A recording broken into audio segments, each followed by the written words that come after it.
All right, go. 10, 5, 4, 3. That's tomorrow, and that is it. 10, 5, 4, 3. That's tomorrow, and that is it for us today. And we will leave you with a... I can't do it. We'll do it live. Okay. Go. We'll do it live. Fuck it. Do it live. I'll write it, and we'll do it live. Fucking thing sucks. 5, 4, 3. That's tomorrow, and that is it for us today. I'm Bill O'Reilly. Thanks again for watching. We'll leave you with Sting and a cut off his new album. Take it away.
Fireside Chats.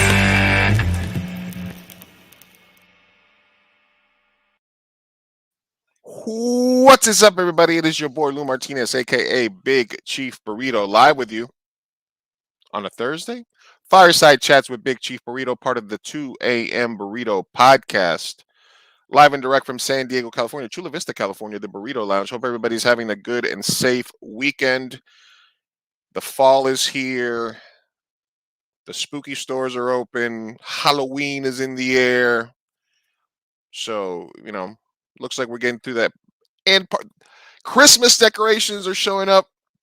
We can talk about that another time. But thank you for everybody that's joined us. And thank you for everybody that's tuning in today.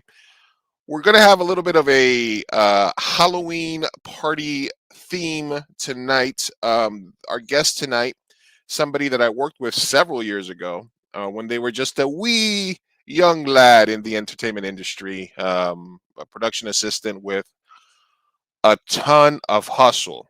Somebody that when I was directing on set made me think, damn, this person is moving, acting like a veteran. I was incredibly surprised at their age and the experience that they had when I first met them. Haven't had a chance to work with them in the last couple of years because she's off into the stratosphere of young people that are doing like a million different things. And I am an old fogey here, doing my podcast streaming, making my movies on my spare time. She's throwing a party tomorrow here in San Diego at a luxurious mansion here, Halloween themed, Squid Games themed, very appropriate. I wanted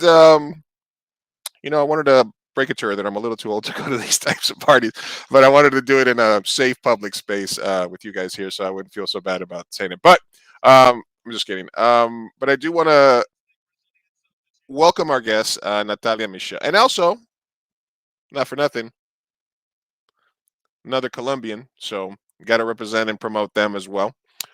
So without further ado, let me invite my guest tonight, Miss Natalya Michelle. Hello, how are you doing? Excellent, excellent. Thank you for joining me tonight. Yeah, for sure. And then again, Colombianas, Colombianos, we gotta represent. So I love the culture. And then I remember you were actually one of the first people I met in San Diego that had Colombian blood and introduced me to the Colombian scene, to say the least. Yeah, absolutely. We may have different opinions about which one of the two Colombian restaurants in San Diego is our individual favorites. Facts. But I also am old enough to remember when there were zero Colombian restaurants in San Diego, and sometimes we had one and sometimes we had zero. We had to drive all the way to LA for Colombian food, but now we have two. So we Hmm. have a plethora of choices, and that obviously makes it all the more better. But thank you for again, and thank you for pulling over to a safe place. Yeah, crazy day. As you said, I'm definitely like all over the place. I have been traveling for the last few weeks between like Florida, San Diego, LA, and just in general Orange County. So, yeah, it's been crazy, and I'm glad that I was able to make it. I pulled over, but the car has honestly been my home, which has been great. Like it's my safe space. So, and it's my favorite place to like do anything creative. So, Absolutely. Well, let's number one make sure that we tell people what's happening in San Diego tomorrow. I mean, I know you've thrown parties, kickbacks in the past, but where did this particular idea San for a Diego function? tomorrow. I'm I sorry, mean, I I know you've just thrown opened up parties, kickbacks. sorry. Where did this particular idea come from, and in terms of just like the Halloween theme and the Squid Game theme, etc. yeah, for sure. So when it came down to the overall theme, I have been hosting events for like 5 years. I started in the workshop industry, right? And about a year ago during the pandemic, I remember I was talking to a lot of my filmmaking friends, and they were like, Natalia, like I haven't seen you in ages. And I'm like, me neither. Like, we should really get together. And it was the same with everybody in the creative industry. So actually, like a year ago, almost exactly, I hosted my first Halloween event in San Diego. And I want to say like different creatives in the industry, everything from like actors, models, directors, they all showed up, and they were like, Natalia, it was so fun. Like it was so needed, like especially after being locked up inside with only my toilet paper. Like it's definitely something that I needed to go into. So yeah, what inspired this theme is in particular, I feel like, obviously during the pandemic, we've all gone through a lot of growth and developments and changes as like individuals. And on top of that, in inspiration for my last year's party, I was like, okay, well, we're going to make it an annual thing now. So, Starseed, essentially, I'm a very spiritual individual. So, I personally love the starseed theme and just what it essentially means. If you guys don't know, starseeds, the overall theme or genre is like alien reincarnates that walk around Earth. So I thought that was really cool, and I was like, okay, let's make it into that theme. Squid Game ended up becoming very popular, and I was like, okay, we always host games at my Halloween parties, or at least we did last year. So that means we got to do it this year. So I was like, okay, well, let's do some Squid Game themed, games, because why not? It's actually trending, it's popular, and I watched a little bit, 3 episodes to be exact, of like the series, and I was like, okay, I already love it, let's do it. So yeah, obviously that's the Eventbrite. It's going to be hosted in a mansion in Carlsbad, so I'm really, really excited. We definitely took it up a notch since last year, and we already have like over 100 people attending, all from like the industry, actors, models, etc., just trying to meet other creatives in our industry, and as well just collaborate in a very nice and safe space. So that's my Halloween party. Now, that alien reincarnate sounds a little like a little John Travolta-ish, a little Tom Cruise-ish. Do you want to elaborate a little bit on that, or what the belief Okay, system is? it's not Scientology. It's Okay, not Scientology. No, no, no. I want to say it's more so like, it's more like soul reincarnates. It's like, for okay, example, like some people believe that like there are like alien soul reincarnates, like again, just the theme, but alien soul reincarnates from like different planets that come on Earth to like help people, and then okay, not help people in like that Scientology way. It's more so help people when it comes to their own growth and development, so it's viewed in like a positive way. okay, And yeah, it's just more so like, oh, if you feel like, you've always loved the ocean, then you might be from like Andromeda, like it's just like, it's like a Harry Potter kind of starseed theme, to say the least. Like how everyone's obsessive with like the Harry Potter sorting hats. It's like, oh, what starseed reincarnate are you from? So okay. yeah, it's like a Harry Potter sorting hat theme in a sense. It's a Harry Potter sorting hat type of thing, but with aliens Yeah. from other planets that are reincarnated and here to help you with your personal growth. Woo! Oh, Yeah, that's correct. Happy with that. that was a lot. Like you literally made the phone fall. You were like, Okay, sorry. all that wording. So All that wording. yeah, Okay, so we'll make sure that I put the link in the description as well as in the comments so people can go check it out. Obviously, you already have enough people, and I see you hustling and moving in many different industries, following that's through various correct. social media. Yeah. Um, when how much of a necessity is it to have a presence on all these different platforms? I mean, obviously you start off with one, and then you move on and stuff like that. But how exhausting is it and how important is it to keep up this presence? And do you create a different character of yourself for each different platform? So, in an essence, this is again my own personal belief, and then we were even talking before this interview per se, and we were all talking about like I don't want to say Zennial, but like the Generation Z of the film industry, right? Like the younger creatives that are entering this space. I Right. feel like it's because mainly we grew up with technology, and then also because technology, and again because of the pandemic, it's become such an interesting concept in order to film like a 30-second video and then post it on social media, and that like becoming a viral phenomenon. It comes down to the point where I personally have followings across all social platforms, mainly because if one social media platform shuts down, I have another following. I have another place where I can go to. Like, for example, during COVID, we saw like the TikTok shutdown or the potential TikTok shutdown. So I was like, okay, well, if TikTok shuts down, then I have Instagram where I can still curate content and actually be monetized or be making finances or some kind of funds from that platform, regardless if one platform gets shut down or not. So it's more so like a safety thing, and it's also just an expansion avenue for me. I just know that, like, for example, if Instagram becomes dead, I have TikTok. If specifically long form content becomes popular, or if YouTube decides to update or enhance its monetization strategies, then I have YouTube to go to. So it doesn't matter what platform I'll be at, it doesn't matter what platform shuts down, I'll always be a creator on it.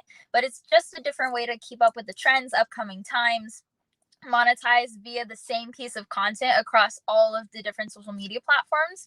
Because another thing too to add on before I end this little topic here, but when it comes down to like TikTok per se, you can have a video get monetized on TikTok and make like $100, and then you can have that do nothing on YouTube, and vice versa. So yeah, it's also for monetization purposes as well. Now, one of the things that I've noticed in terms of casting or seeing people that are going out for parts and auditions is the follower count being an important part of that process, starting within the last couple of years, where you know um, there might be two actors or two actresses up for a part, and one of them has 1,800 followers, organically grown, but another one might have 20, 30,000 followers, some of them organic, some of them who knows. um do you feel that for, like you said, the new generation of actors, media types coming up, that they need to start growing that following early in order so that they don't get behind other people? Or do you think that people's talent is still superseding that? So the first thing, because I've gotten asked this question a lot, especially as an actress or somebody that started out as an actress that just happened to naturally grow a social media following, specifically on TikTok. I don't think I want to say that the lack of talent is a representation of somebody's social media following. You know what I'm saying? Because somebody could be like The Rock, which we've all seen across many different movies, perform exceptionally well, depending on the individual and their opinions. But when it comes down to it, The Rock has a large social media following, and he's primarily an actor, and he's known as being an actor in the industry.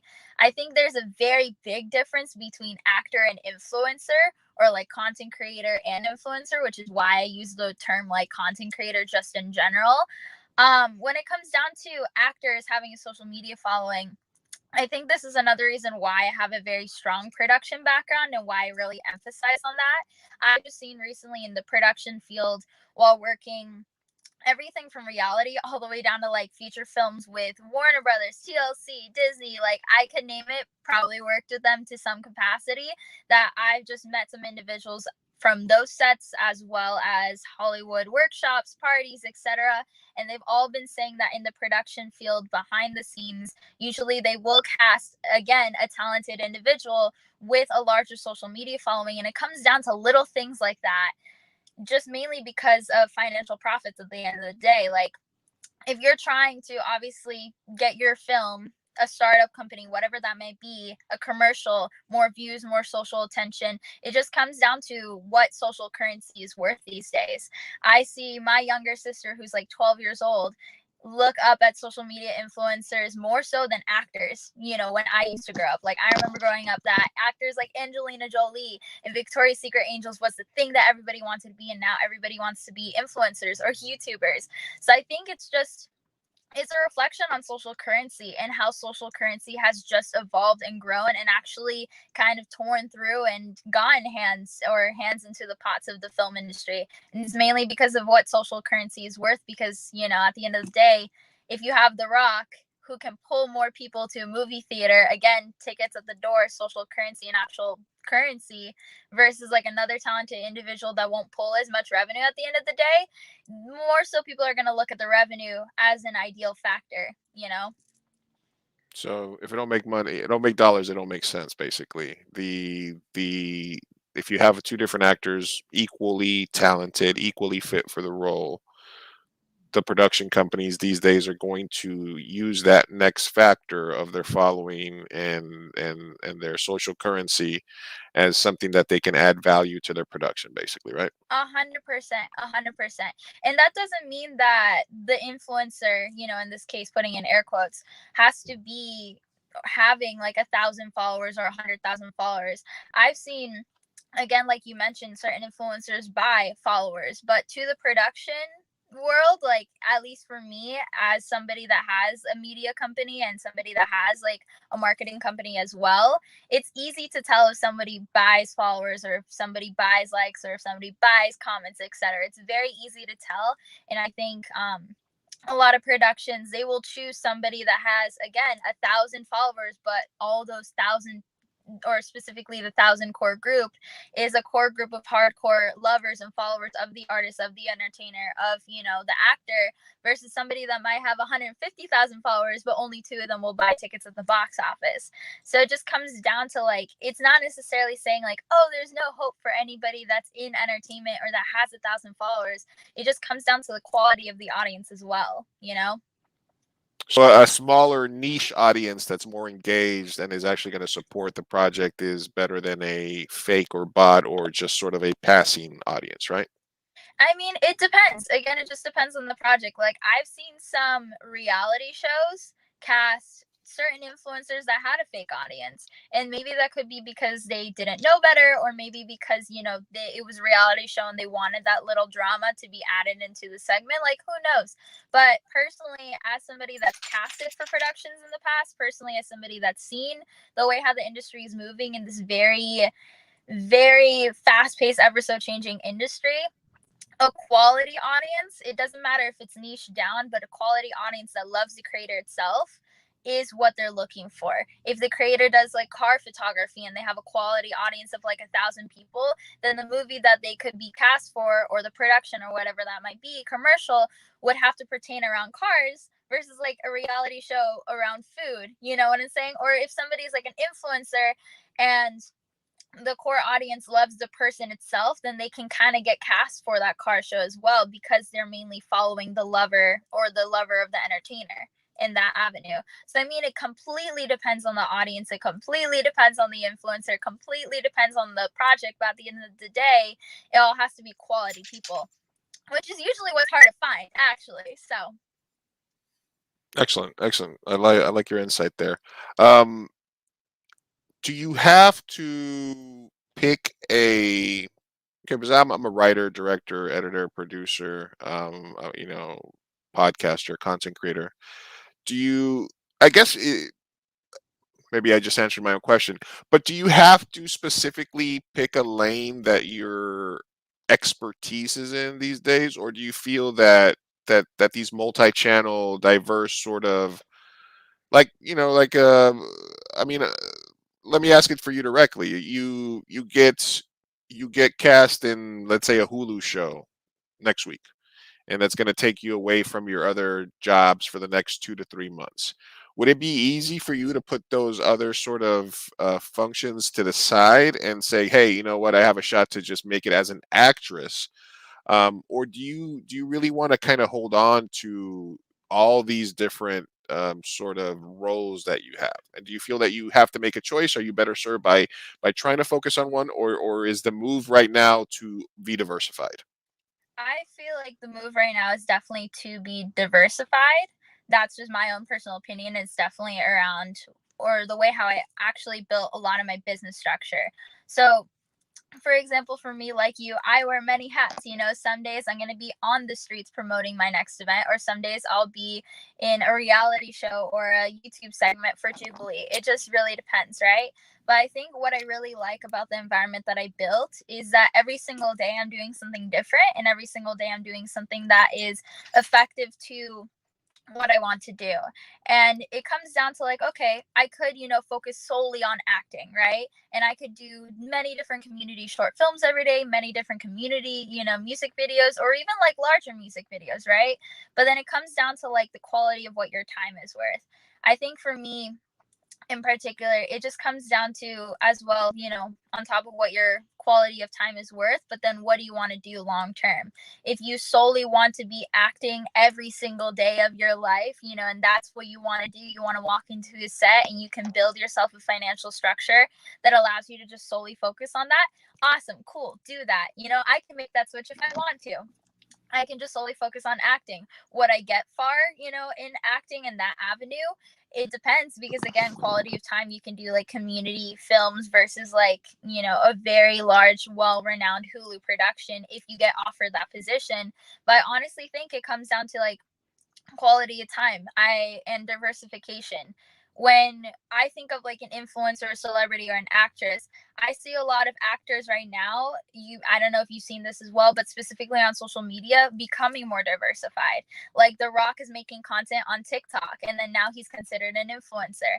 I see individuals like actors now starting to make music again to keep up with the fast-paced system of content creation. So then now actors are becoming musicians, and the musicians are becoming actors, and everybody's trying to like have many hands in like the different parts of our industry. It kind of goes back to like, at least for me growing up, I've always seen like, oh, quadruple talent, or quadruple threat being a very popular term used in the industry. So I mean, it comes back down to the day of like, I think realistically it's quality of time, for you, and using your time effectively, and realistically what you want to do on an everyday basis. As long as you can financially support yourself and do it full time, then, it just depends on how far you want to be. Do you want to be a celebrity, or do you just want to be able to, do some background work and fully make your ends meet just as a background, actor? It just depends on what your goal is at the end, like you could be a celebrity if you really wanted to, but you could be a background actor and working full time and set yourself up financially in order to do that. I hope that answers that question. Like, No, yeah, it's definitely very in depth because my perspective's a lot different than a lot of people's. no, it definitely made. You can always tell the professional background actors because sometimes they'll have their own chair and they always have the book and they're just posted up. Yeah. They already know all the moves. They're like, all right, go here, go here, go here, boom. And you can work background 3 to 5 days a week on different productions. Obviously, if you want to, just get yourself up with LA casting and go and see what's up every day, and you can pretty much be a cowboy one day and a Yeah. trauma patient the next, right? Yeah, and it comes back down to it where, like, again, I've seen this extra work get paid, like, $200 for, like, a 6 to 12-hour shoot. It honestly just depends. And I'm here and I'm like, okay, well, if I wanted to be an actor, like, full time, then great. I'll just start with background work. Easy. Move to LA, live that lifestyle, and then I'm set for life in that avenue. But I just personally don't want my life to be that consistent, but that's just a personal thing. So I honestly think it goes back down to people's goals. How okay, so we especially younger generations, and might date myself a little bit here, but even mine, you can be whatever you want to be. You can grow up. There's have any limitations and stuff like that. When you set out on this path, how honest do you need to be with yourself about what the possibilities for your brand are.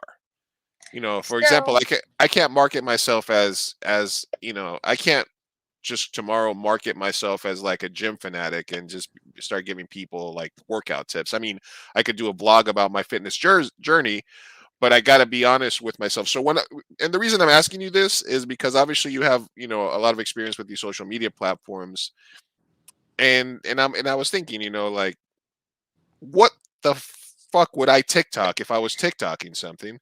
Because I feel like, I'm a director. I create content. I know a lot about film. I have made many movies.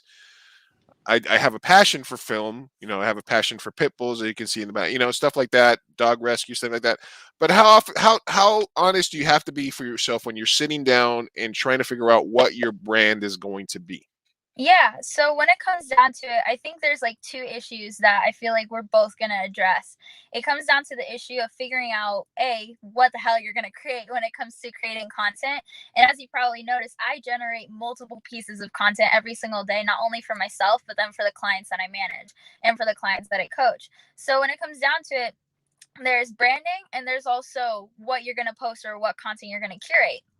Again, you can have a very niche down, really, really tight pin needle focused content, or as well branding, or you can have something very, very diversified. It's honestly up to you and it's honestly up to the creator. For me personally, I think if you are obviously like a business, it's either one or the other. I feel like there's personally like very little in between, because in between it can definitely get very hard in order to grow the brand and to grow it. It's possible, anything is possible, but it's very, very hard and difficult to do that. If I was to compare my brand with another brand that's out there that's very prominent in our industry, it would honestly be very similar to like The Rock. It would be very similar to Gary Vee. I personally would say the reasoning why is because more so the name and the association that they have in their industry. Marilyn Monroe, the name and everything that got attached with them, like their story, their history, their culture, more so about them as an individual versus them as like a talent or them as specifically an actor or a director. You know what I'm saying? I just personally want to be remembered at the end of the day as Natalya Michelle, as an individual that, is Colombian, that has worked hard in the industry, that started young, and then not only as just like an actor, but then an actor along with my story and the hardships that it took in order to get to that position at the end of the day. So when it comes down to generating content for like TikTok, like you said, it's kind of like, okay, I have all this experience. What do I do with it? And how do I curate this into content? It's again like stories. I could tell you so many horror stories of working in Hollywood and working in the LA industry. I went to LA Fashion Week last week. Like, how was that, as an actress going to LA Fashion Week, or like as a model or as an influencer, whatever I want to brand it as, to curate and generate the viewership. As, somebody, if I had to like consult and specifically like give advice for content curation, which is something I've done in the past, like, you know, I would say make content on like how it was like to shoot, your first feature or your first short film for anybody that's listening, and you have a very similar background to both of us, here on this Mhm. podcast, or even down to like, okay, how it was like, vlog it 12 hours on set, how it was like, what problems occur in the industry. Did Crafty, put the Welch's fruit snacks on the table on time today? Or did you have to yell at them today? It honestly just depends. But definitely like finding creative and very unique ideas to who you are as an individual and how you can make yourself stand out versus just being a director or an actor, but using yourself in order to create the uniqueness and authenticity. I think that's what's really going to make you stand out and what's going to help gain the viewership, the audience, and plus on top of that, the content ideas,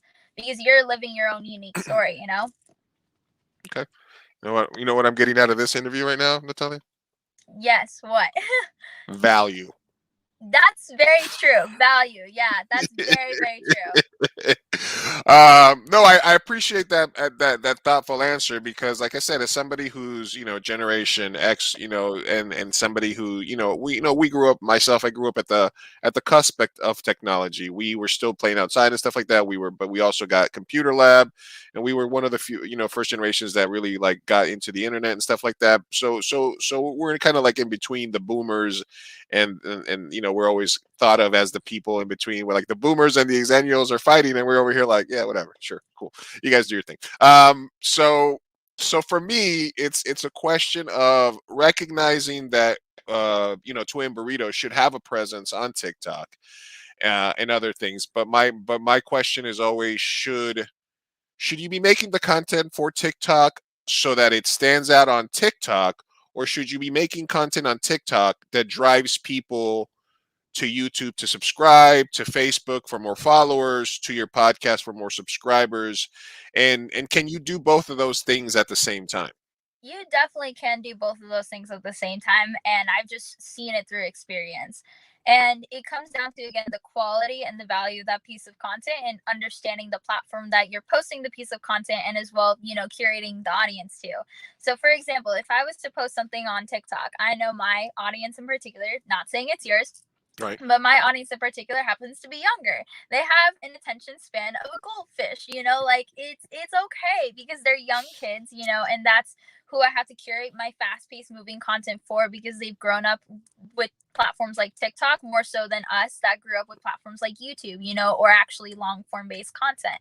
So if I was going to curate a piece of content to TikTok, I could obviously make it raw, organic, still show the behind the scenes parts of my day, but then have it showcased in a very unique way that it doesn't directly have the CTA, the call to action of like, hey, go follow my social media, but it's still there. Like for example, for me, if I posted, and this is using a real life example, but if I posted a piece of content on TikTok, right, in which had and actually went on Instagram, I believe viral, is either Instagram or YouTube or like Snapchat spotlight, but I posted a piece of content on TikTok. It got 2.1 million views as of like yesterday. And the piece of content, it was just a 6-second video that I made like in my backyard, right? And it had the caption, it said something along the lines of like, I recently saw like or heard what my dad said in court. I don't know if you ever saw that video because I reposted it I on my did. Instagram. But my CTA or my lead funnel was, hey, go check out in the comments, what he said in particular.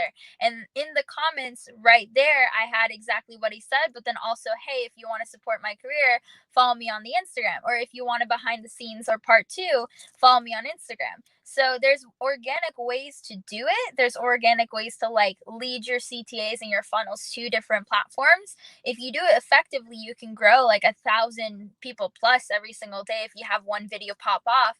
But then you can do that across all different platforms. Like same thing. Instagram, that same lead funnel. You can easily put, whatever it is in the comments using a real life example, put, whatever commentary you want to, your CTA down there of like, hey, like for part 2, follow for part 2, whatever that might be. A CTA that's embedded organically while capturing, your high ticket clientele that's very optimized and getting people like genuinely wanting to know, who you are as an individual, your story, the next post, the next curated piece of content.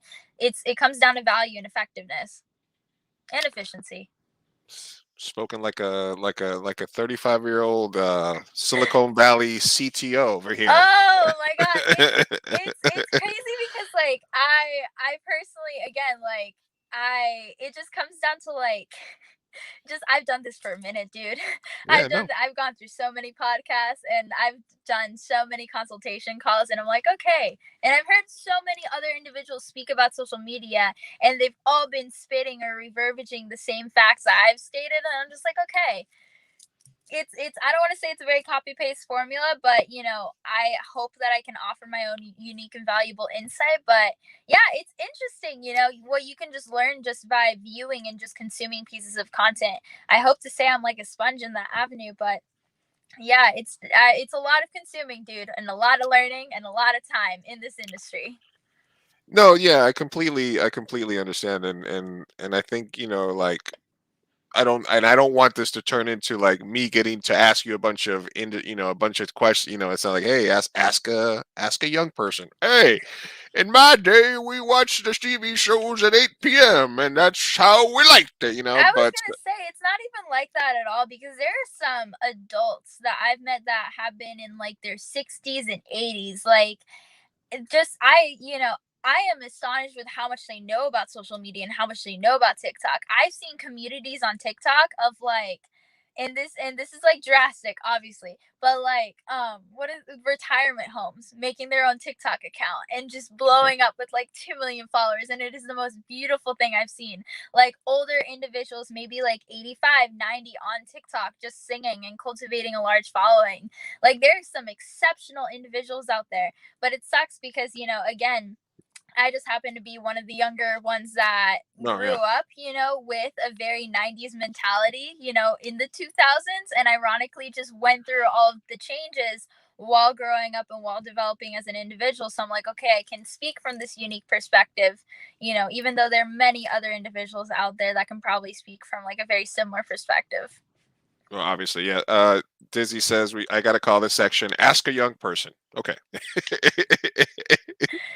That should uh, be like a segment, just like a yeah, reoccurring yeah. show. Just ask a young person, see what Let's ask happens. him. How do I save this as a PDF? No, I'm just kidding.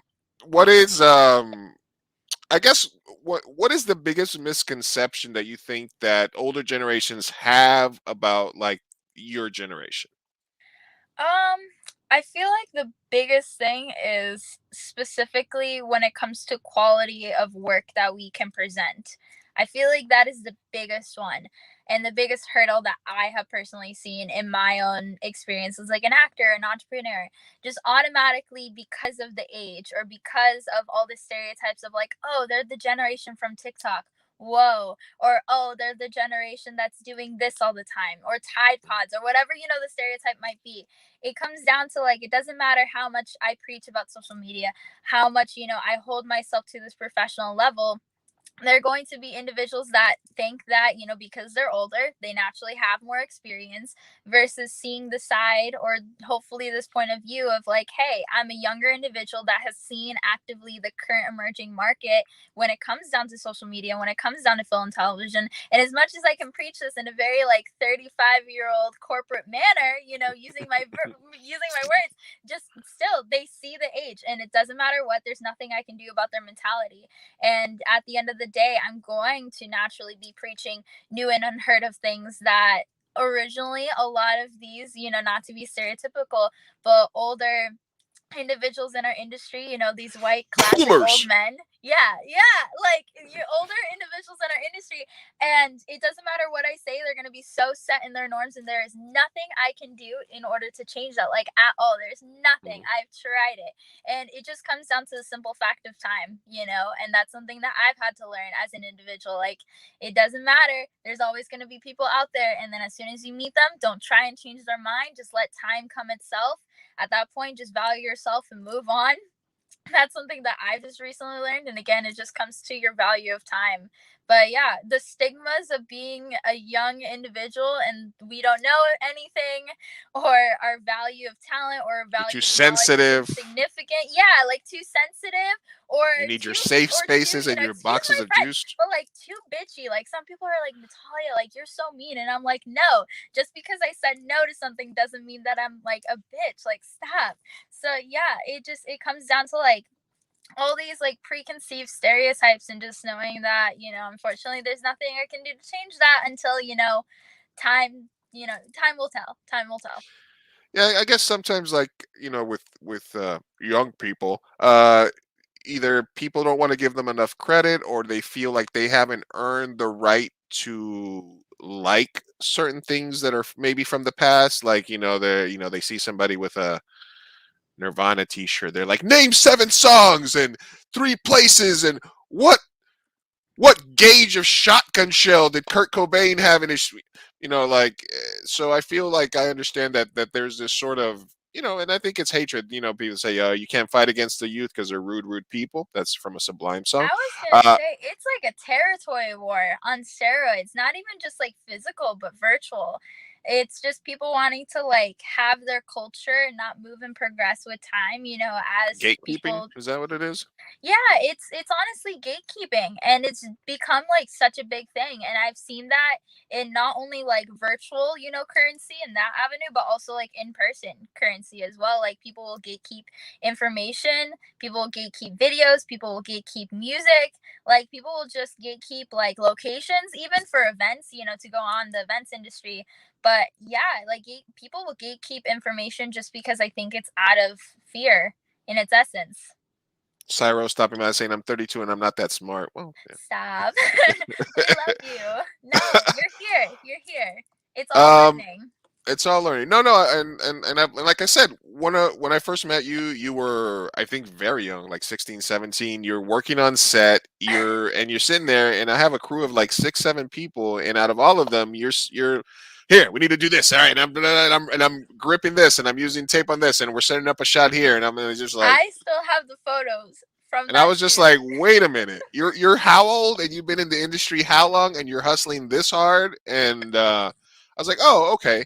Um, so right away, I could tell that that was a part of your personality, a part of your being in terms of like the hustle that you had, and obviously that motor, regardless of the other things that you have going on, talent wise, that motor is definitely probably the number one driving force behind any success that you've had, right? Would you agree? Yeah, 100%. And it sucks. And I hope to God people know that I'm not like trying to boast my own ego, because this is a big disclaimer that I have to tell people all the time. But I really think it comes down to hard work, and it's just being so honest. Like, it sucks, but like being fully transparent, like I've had breakdowns, like not even a few days ago, of just like how much I've realized how much my hard work has really stimulated a lot of the success that I've gone through. Because I have spoken with like influencers, right? 6.5 million followers, 4.4 million followers that I've worked with that are my friends, etc. And they don't have a car that they can't drive around in Los Angeles. And then I'm here and I'm just like, wait, what? Like, how? I'm here literally swarmed with influencer gigs and businesses handing me money. And you're telling me you can't even get one influencer job, like at all. And I'll go in depth and I'll ask these curated questions like, okay, like, why do you have you done this? Have you done this? Have you done this? And they're like, no, I didn't even know that was a thing. And I'm just like, okay, well, have you actually tried to outsource and look for the information or look for the answers to your issue? And they're like, no, I never tried to do that. So yeah, it's this type of laziness factor. It just comes down to it. I've not only seen that with, again, a younger generation, but as well with like older generations, more so commonly known in the younger generation field, which sucks, for me at least.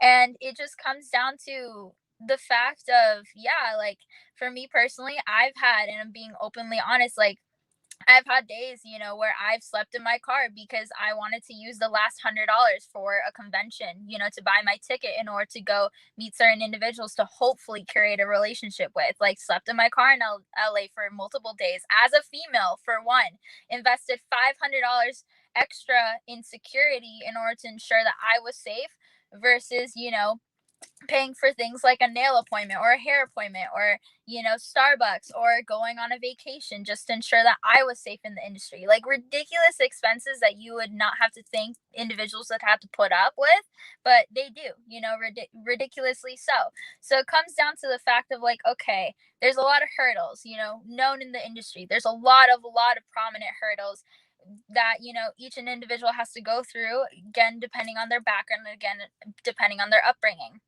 I've had so many of my own hurdles. And normally, from looking in the industry, I'm just saying if you have 6 million followers and if you can't curate an income and you've been struggling to curate an income for a while, there's something obviously going wrong. And vice versa. Why is this individual with 300 followers hustling and you don't even see it on social media, and all of a sudden they're making like 10 grand for one event or one production every month? It honestly comes down to hard work and hustle, and those individuals that are making that 10 grand, they don't sleep.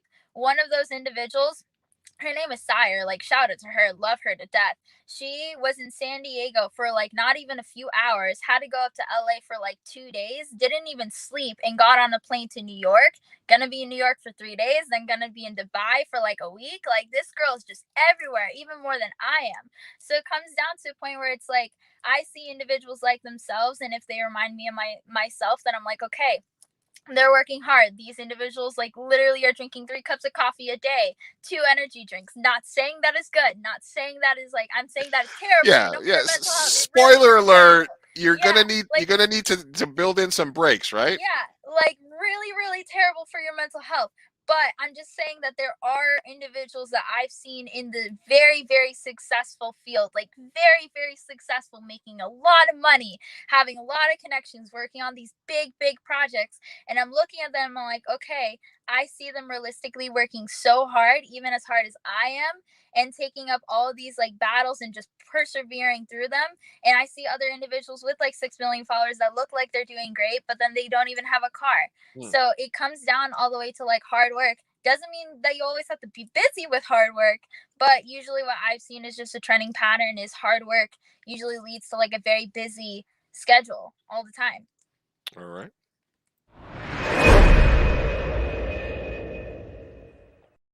Guys, we are live with Natalya Michelle, entrepreneur, businesswoman, influencer, model, actress, consultant, A lot of Colombian. different things. She wears a lot of hats. And we're talking live about an upcoming event. We were talking about her life because, like I said, when I met her, I said, this is a girl that hustles a lot. She's got a lot of great points. This is somebody definitely, like, if I was building a team for a feature film tomorrow, you'd be one of the first people that I'd call for a role, or for, Awesome. or for somebody to keep my team in because I figured if I put you on the team, that they see you hustling around, everybody else is like, man, I got to hustle too, right? And Lead by Natalya. example. That's all I'm gonna say. Lead by example. And Natalya is throwing a party tomorrow night here in San Diego in Carlsbad. It's the Starseed Squid Game Halloween Party Spectacular. Um, yes, it does have to do a little bit with reincarnated aliens from other. It's a really cool theme. I'm sorry. It's a really cool theme. No, I'm just messing with you. I'm messing with you. But if you, I do have the link in the comment section and in the chat on Twitch and Facebook and YouTube, and you can check it out. It's at a mansion at Carlsbad. You can get all the information there. It looks like a really cool place. Looks like you got a lot of cool stuff. I want to talk to you about the specifics of running an event like this during a pandemic.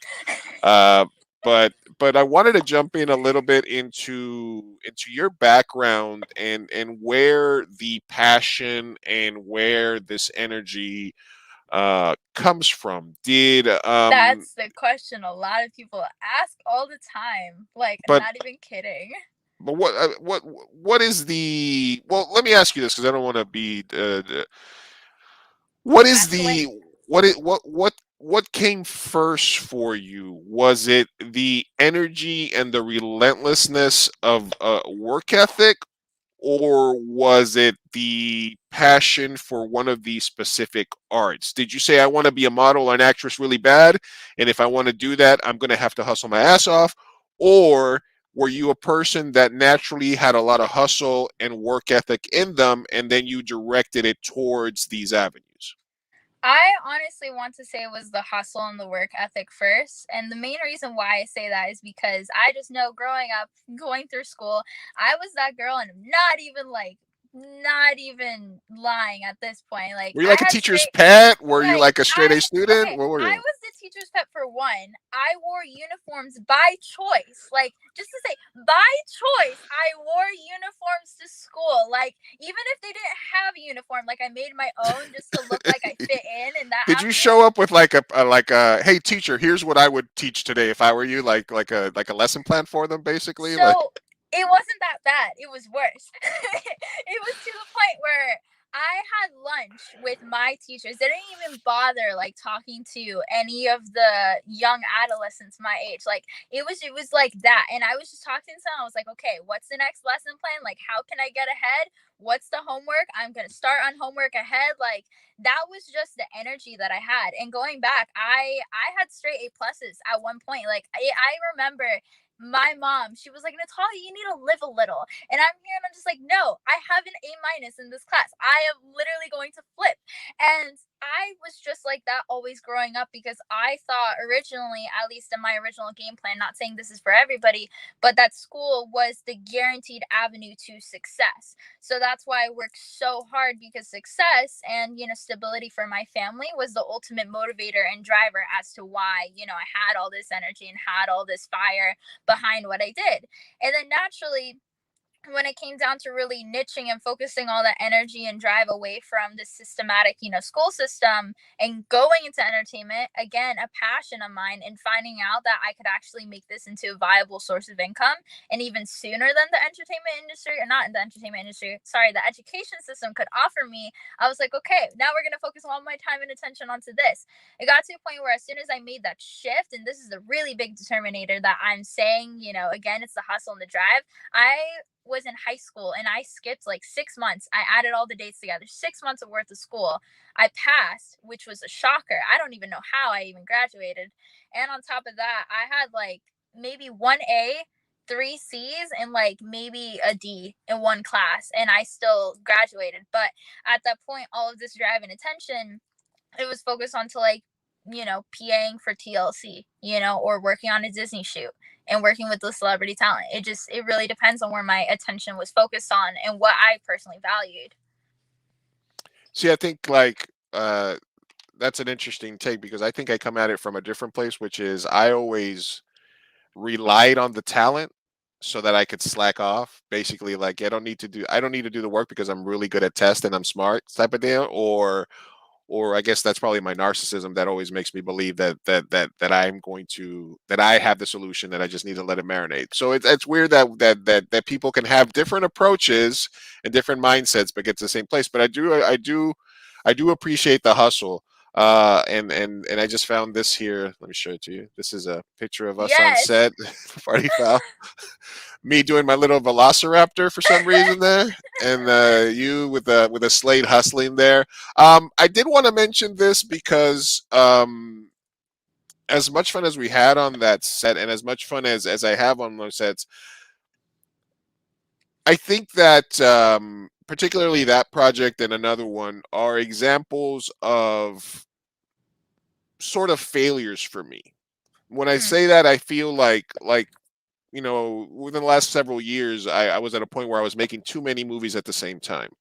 People were willing to work with me. I had a little bit of heat locally. There was people that wanted. There was always stuff going on, and I was overproducing stuff. And some of the mistakes that I made, including on that shoot, was there's some scenes that I have that are finished and they're edited that are great, but there wasn't enough. There wasn't enough for a complete film. And by the time I figured that out, it was too late to do reshoots or anything else. So it just sort of became like little pieces of a movie that I have as concepts, but that didn't sort of materialize into a final product. And this has happened to me a couple of times in my career. And I've talked about it on other podcasts and streams, and I've done content for filmmakers about how when it is time to cut dead weight or close the book on a project that just didn't work. Yeah. But what we see a lot of time in social media, obviously, and this is a duh, is that most people post 99% of their successes, 1% of maybe when they're in pain or something else is happening to them, but they don't talk a lot about their fail. Oh, yeah, like right now, that's a fail right there. I Yeah. try to hold it. You got it. You got it. There we go. I want to talk with both hands. There we go. About this topic in particular. Okay, I'm passionate about this one. Hard. Go ahead. So go ahead. Yeah, you got the gist of it. Go ahead. So I was gonna say, like, I kind of feel like where you're going at this, it comes down to like the conceptual view about social media and about everybody posting their positives, their successes, and then I'm gonna assume it's all about like the social stigma of not always doing something or not always having this big project that you're doing, right? I'm gonna assume that, right? Right. Okay, so when it comes or down letting people be a part of your failures as much as you let them be a part of your successes, I feel bad about my failures, because when I fail at a film, it usually involves 20 to 30 people that gave up their time to work with me on something. Yeah. And then for me to be like, Yeah, I'm sorry, I fucked that up. I can't release it as is. It's not good enough. I made mistakes. We didn't shoot this the right way. We didn't have the right lighting equipment. We didn't cast the right person. And I feel like there's not enough people talking about those things, but there's too many people talking about these positive things, or they take a picture or they make a video about a moment in time and then they go back to like something more mundane. Yeah, so I feel like this just goes back down to the problem that we have in the industry, which it comes down to it, and it's just people suck. Like, people just suck. Like, people, like, excuse my French Okay. again, All right. people That's are fine. assholes. Like, out here in this industry, oh my God. Like, it's to the point where the type of community that I've seen, it's so toxic. And it's to the point, and this is in San Diego a little bit, but more so in LA and as well, like internationally, between states, all that jazzy stuff.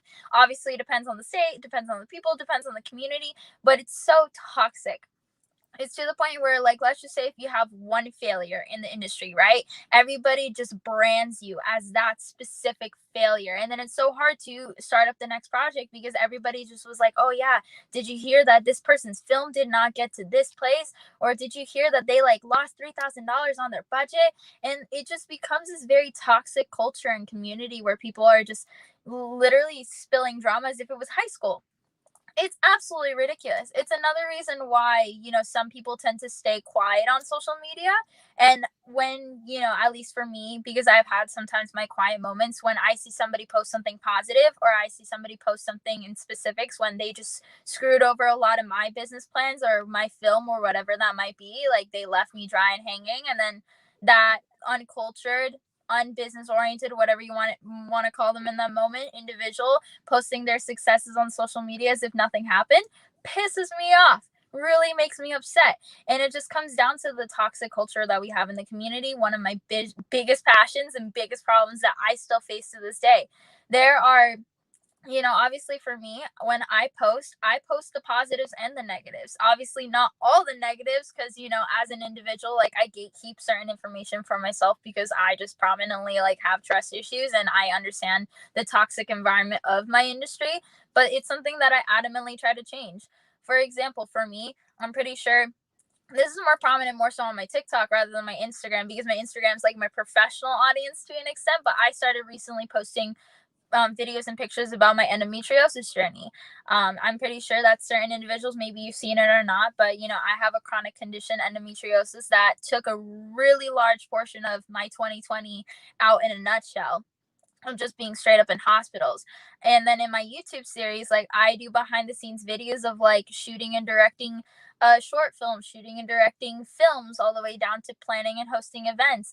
And I show the positive and the ugly side of it. Like I show both of that as well in every single one of my Instagram posts. And this is something I preach, but some people figure it out, some people don't. I always have hidden messages of the good and the bad and sometimes the ugly, and I showcase it all within the type of content that I post.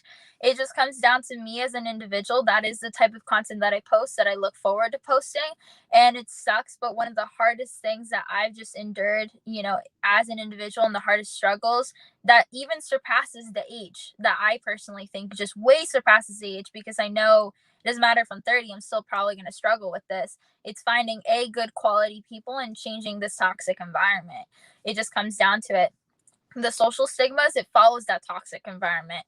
When it comes down to finding people to help you host your next event or DJ your next event, finding people that you can trust or rely on to have that same fiery energy, that passion, in order to pull their own load of the work, so that way you don't have to pull in everything as an individual and make the project seem like it's failure just because it's only you, when in reality it was like 5 other people messing up. That's the real struggle of the industry, and that's what really sucks. Personally, what I've seen, to really expound upon this topic that I'm talking about, I feel like in San Diego, to talk about the community here, right? I love the community in San Diego, love the people, but we're so split up, it's disgusting. Like capital assets just divided with the people, cameras divided with the people. Like nobody wants to communicate and talk with each other and make something happen, and then have it become a failure, especially in this pandemic that we're living in and still living in, when money's already tough right now for everybody as it is, like most of us, except for me, unfortunately, but we've all been living on unemployment, like goddamn. But it comes down to it, like it's so hard. And then if you go to LA, it's like if you don't have over 10,000 followers, then you can't work with anybody, or you have to work with the school, or all of a sudden you have to do these free volunteered projects, and then now you're on set for 12, 16 hours a day, and you're not even getting compensated accordingly. In LA right now, within the union, they're fighting like PAs. I don't know if you've seen this, but like the 12 to 16-hour shifts, that's the standard in the industry.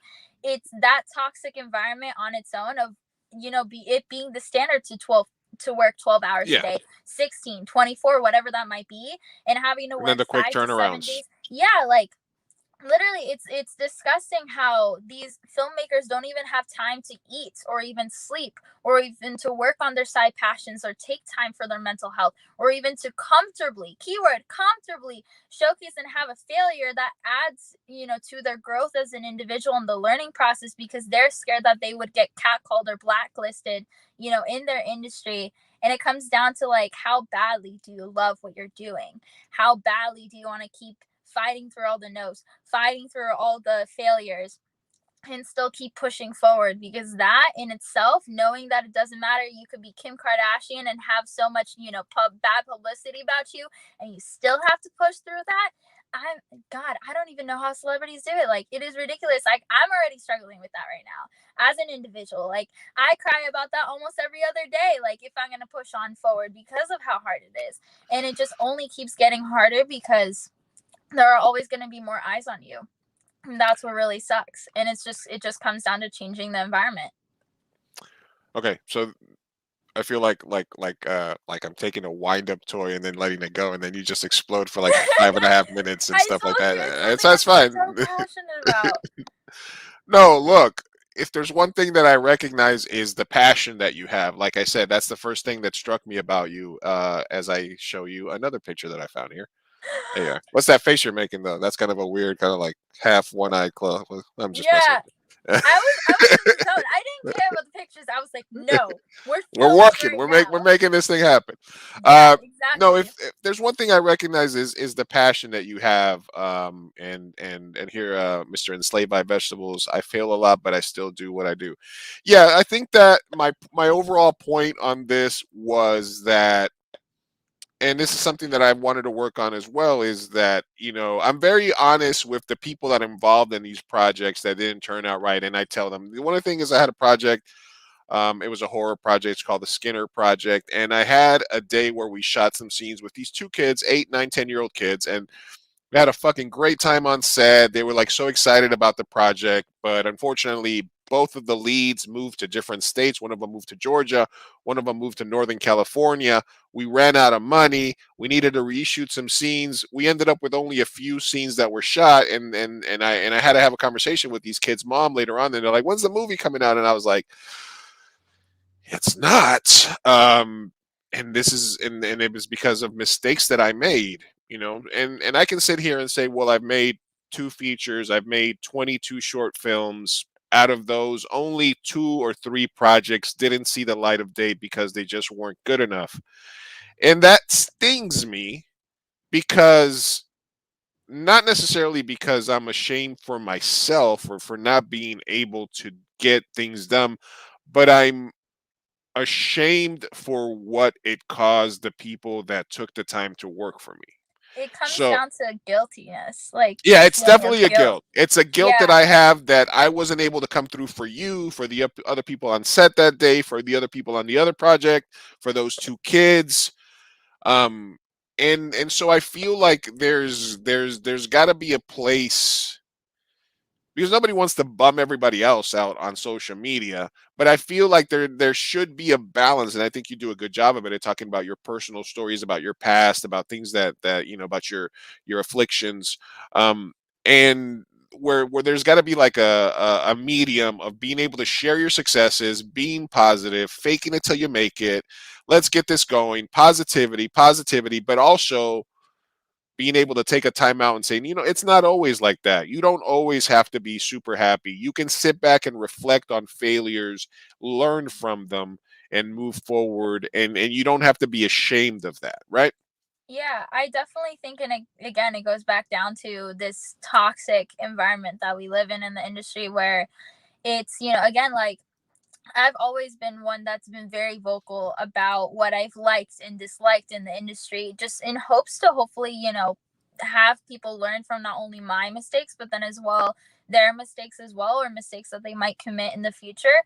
And, to hopefully grow as individuals. But it just stems down to that fear and that guiltiness, right? For me, like I've had so many everything from movies, short films, events, etc., where I personally felt guilty, or I personally like literally, I'm not even kidding, like being super personal, like I've cried myself to sleep. I've been suicidal in the past when it comes down to films, productions, events, etc., which I'm pretty sure we can all relate on that. But it comes down to what I've personally seen the most effective strategy and the most effective way of releasing that guilt is by being fully transparent and by being fully vulnerable and open, which is, catch 22 because it's hard to do that as well.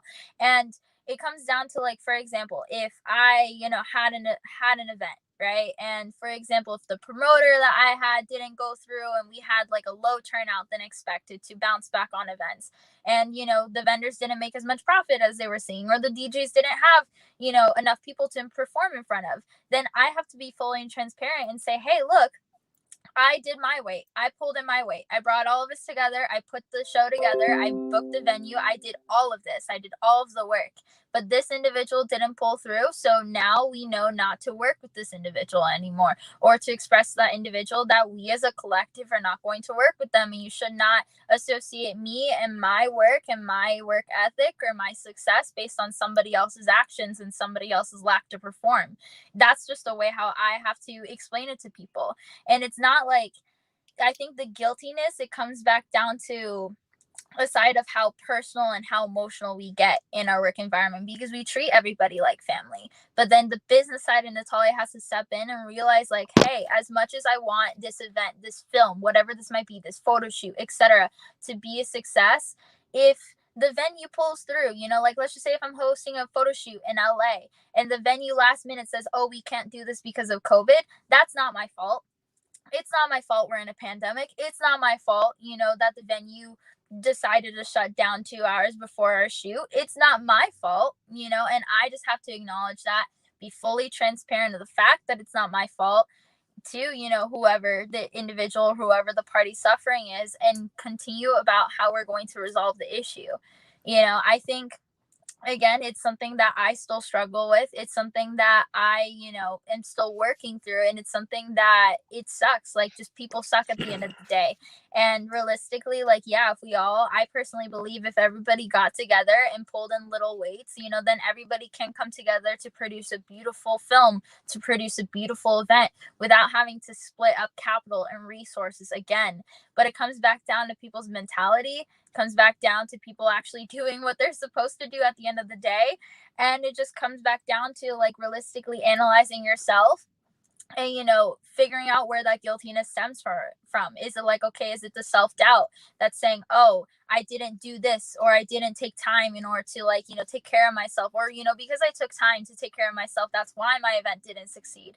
It's really looking down at the root of these issues and being like, okay, I'm feeling this guilty feeling because why? Did I do everything that I could in order to ensure that this film was a success, or did I lack in some area? And it's realistically going through those, processes or those thoughts, and just realistically, like, being open and honest with whoever you're talking. If you messed up and if you didn't plan accordingly, then, that's on your fault. And hopefully you can be fully transparent about it, in which I definitely try my best to do that every single day. But, it's having that open and transparentness, and hopefully, crossing your fingers that the other party's receptive to it, and also respective of, your boundaries, your mental health, and how much workload you've put into the whole party and the whole collective. To thine own self be true, right? You got to be honest with yourself, have that conversation. Let me just put my big Colombian brother hat on here for a second, because like I said, I recognize your hustle. Recognize your entrepreneurship and your passion. I want to make sure, from my perspective here as your friend, I want to make sure you don't get burnt out. So I'm going to recommend that you take one full day off at least every week, because I think that you need to take breaks and even take a day out, making a dark social media day or something. Take a day for you. That's what Yeah. Dr. Lewis prescribing. I know it's not possible all the time, but I think it is important. Like I said, I'm just putting my big Colombian brother hat on here for No, a second. definitely. Like you are 100% right. And it's something that I vocally talk about as well, like, through my process. Like I'm so aware, being fully honest. I know I'm at a stage right now where I'm literally burning out. Like I already know that. Like right next to me in this car, I'm not even kidding. Like I have a energy drink and a coffee, and there's like two more in the back that I'm ready to pop off tonight before I work, for another 12 hours straight before my event. Like I know I'm burnt out. I know I have to like take some time for myself. But then to make you feel better, because I knew that, and because I knew that about myself, I got 8 hours of sleep last night. So I All did do that. right. Yeah, exactly. I'm just exhausted, and I just look exhausted, and I'm also my car as well too.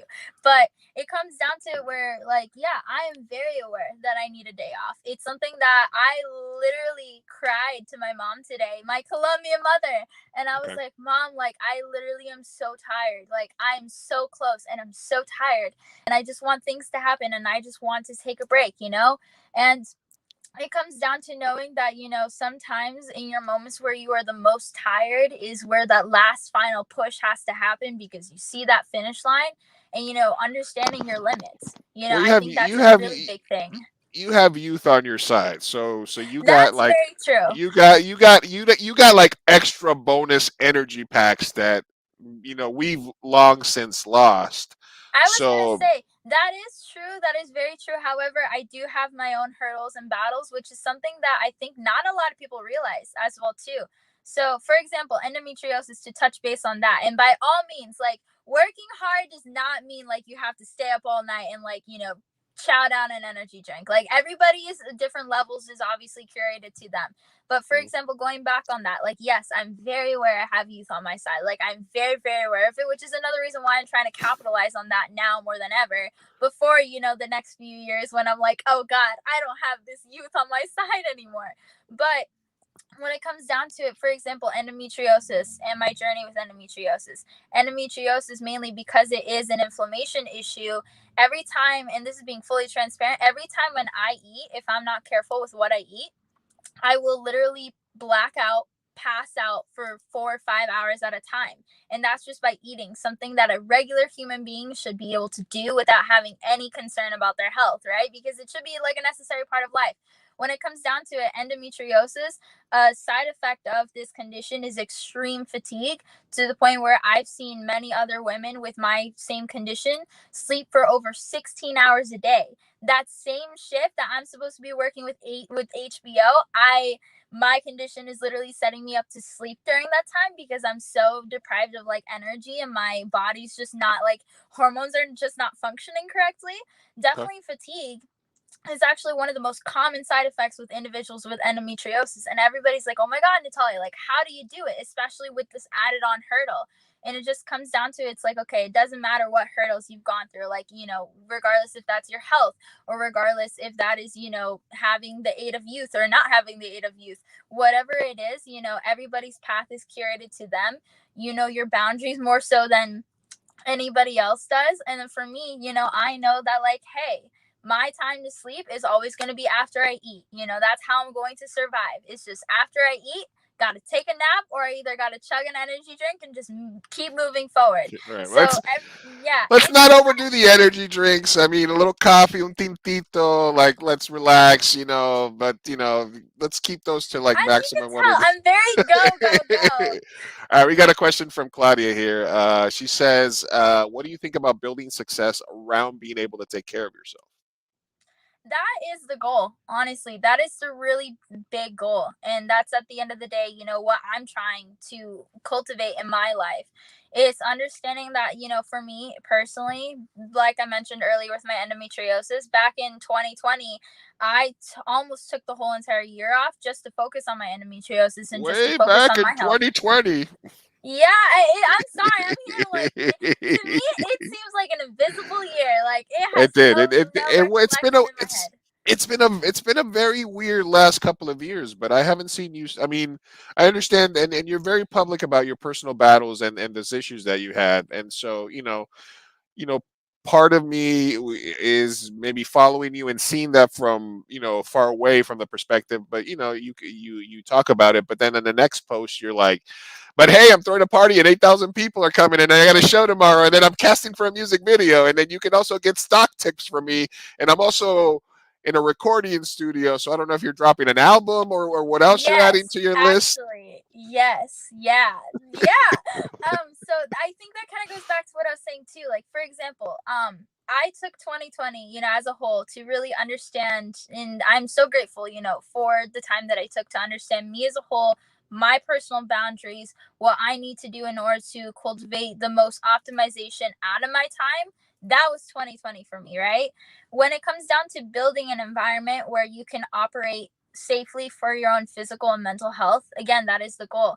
I have a team of people that work underneath me. I built my media company in order to encompass all of the unique and creative things that I want to do.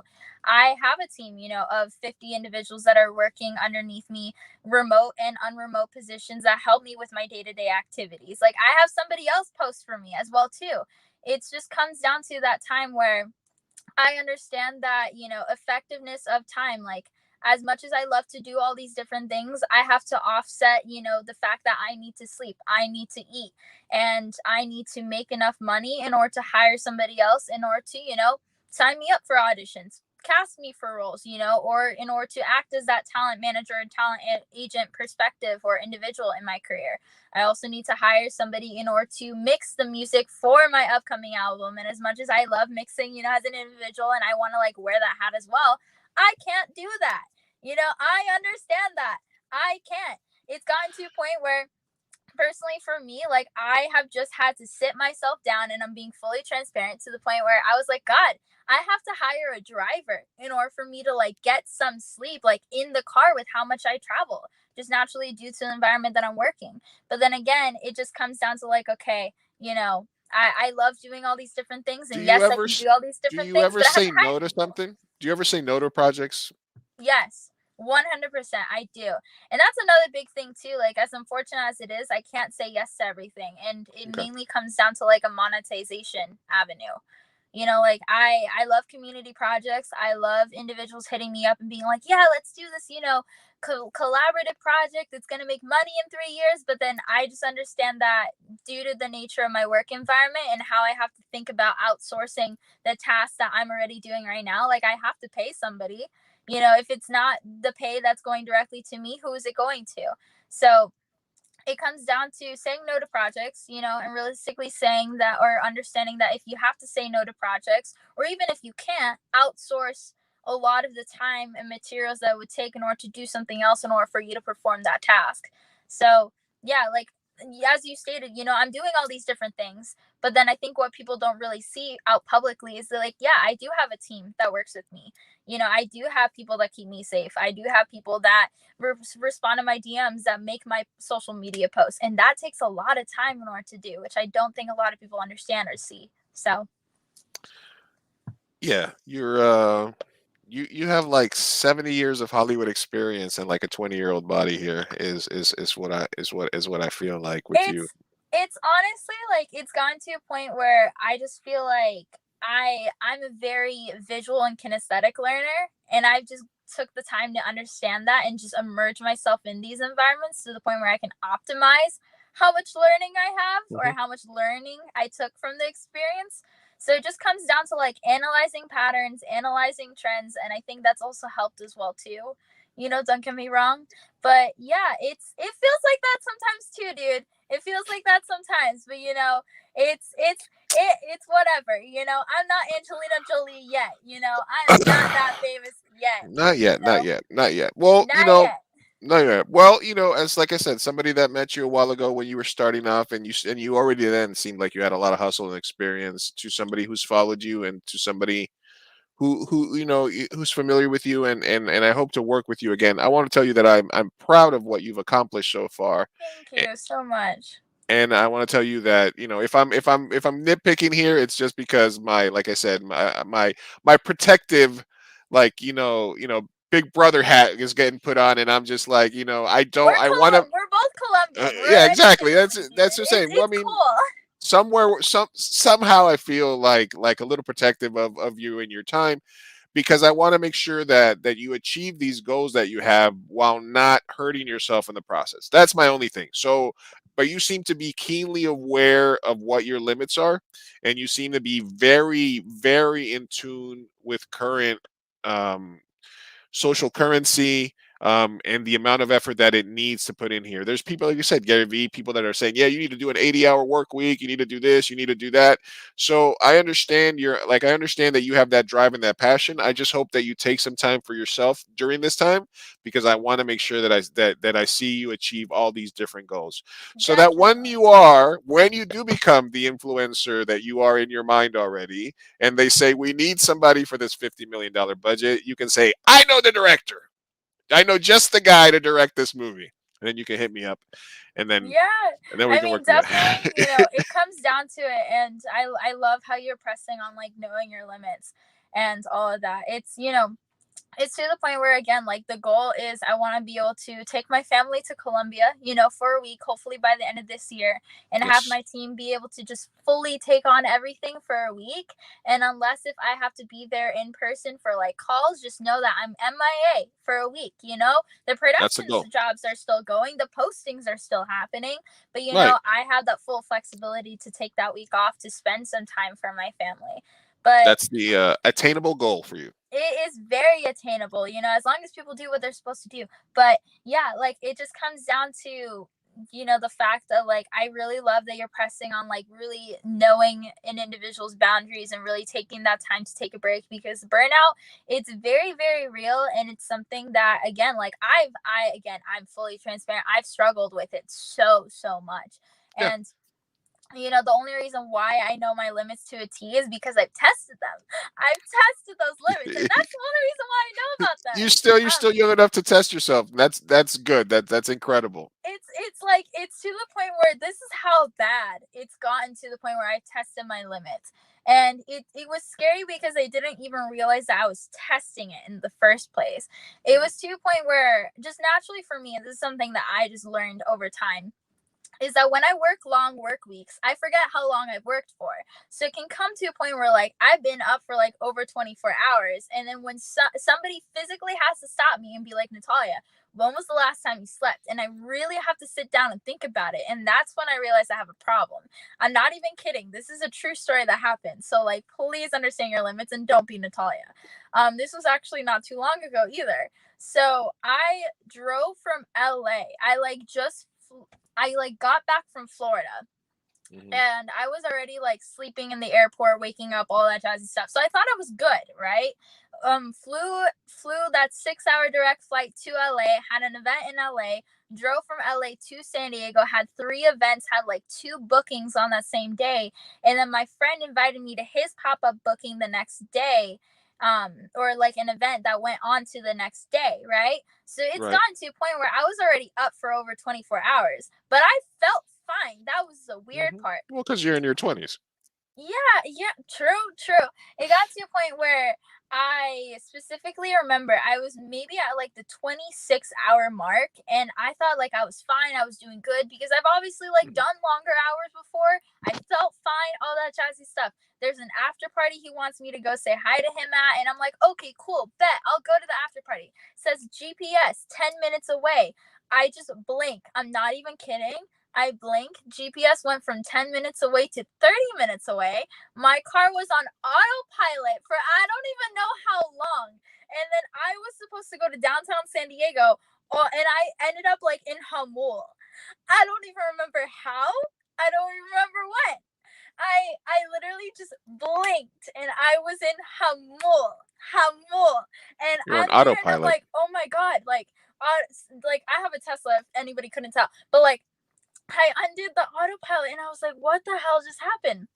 I turned around and I went through like different security checkpoints. I was asking the security guards, I was like, hey, did you see like a black Tesla come around, around the corner? Like, at least through the freeway because you're supposed to stop them. And they were like, no, we didn't see anything nearby. So I'm like, okay. All right.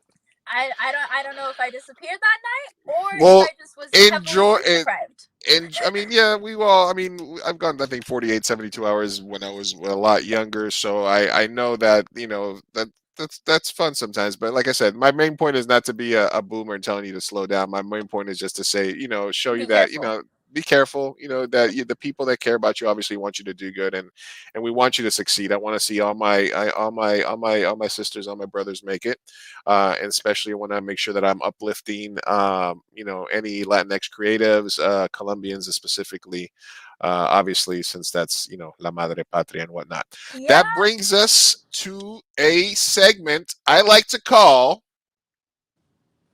"Should I Buy This?"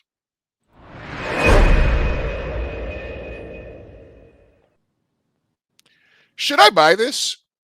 Now, I'm not really like the super loud Colombian. Obviously, I have the Colombian tattoo. I have the Colombian flag. I don't wear a lot. I wear mostly black T-shirts. But I found these Columbia sneakers. Uh, they might be a little loud for me, for my style. I'm more of like a white Stan Smith Adidas or black sneaker thing. But, you're my guest, and this is a segment that I do. And the question is, should I buy these? I would so buy them. Like, I'm here considering if I want them. Like, I love them. Like, maybe I'll send you the link so you can buy them. Yeah, I'll gladly take it. I was gonna say, like, I personally love it. I don't think it's being too loud. Wear your culture on steroids. Don't wear the shoes every day. But No. like, it's something you can wear. Represent tu cultura. It just go for it. Why not? I would so wear them. Honestly, we need more people to represent. I would All right. wear it. Okay, excellent. That has been "Should I Buy This?" with Natalya and Michelle. I do want to check in with people because we're all wrapping up this interview with Miss Natalya and Michelle. Dizzy says, yes, especially for World Cup season. Yes, those would definitely be shoes. Well, the thing is, I'm half Colombian, half Uruguayan, so I would have to get one Colombian shoe, one Uruguayan shoe, mix max like that. That would be the way I would have to rock it. Yes, you do have to represent.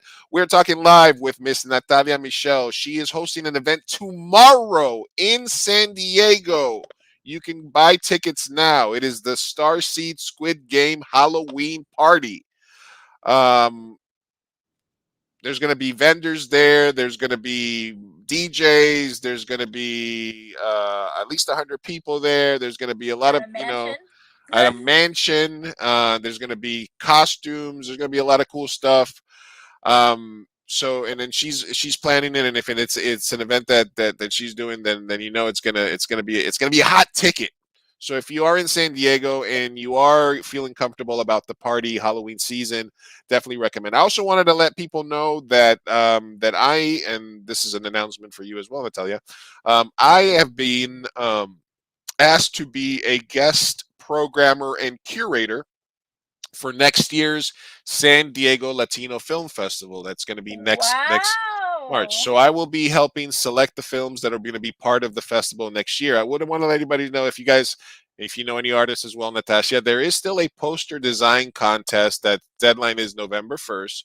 You can submit at the San Diego Latino Film Festival poster contest. It is one of the biggest and most important Latinx, Hispanic, Latino film festivals in the country. It's been around for 29 years, and it highlights immigrant stories, films by and for Latinos, Latinas, created by, with them in front of and behind the cameras. And if you have somebody that is artistically inclined, please let them know that they can submit a poster design, $1,000 first place. I'm also going to be curating specifically a comedy showcase, because that's where my background is. So if you guys know of any Latino filmmakers or people that are making films about the Latino experience that have a comedic theme, please send them my way as I am curating the comedy festival for the year. I also wanted to share the Inclusion Fellowship from the Los Angeles International Film Festival. I'll also post this in the comments. The submissions are open for the LALIF Inclusion Fellowship, which is for young filmmakers. Participants will receive $20,000 and mentorships from industry professionals to complete their films. These are for Indigenous, Latino, and Afro-Latino filmmakers. So keep an eye out for that because they are looking. The deadline is October 24th. Usually, when they extend the deadline, it means that they haven't gotten enough entries. This is the issue with a lot of Latino-based. I'm not saying we're late for everything, but this is something that I've noticed for a lot of Latino-themed contests where they sometimes they extend the deadlines. So if you know any young Indigenous Afro-Latino filmmakers, I'll post this as well so people can be a part of it. I have one additional bit that I want to do with you, and then I'm going to go to Natalya. But first, I wanted to ask you about the event itself and sort of how hard is it to put COVID. something like this together during a pandemic, and what was the biggest pitfall that you faced? Event spaces. Event spaces have just been an interesting one to work with.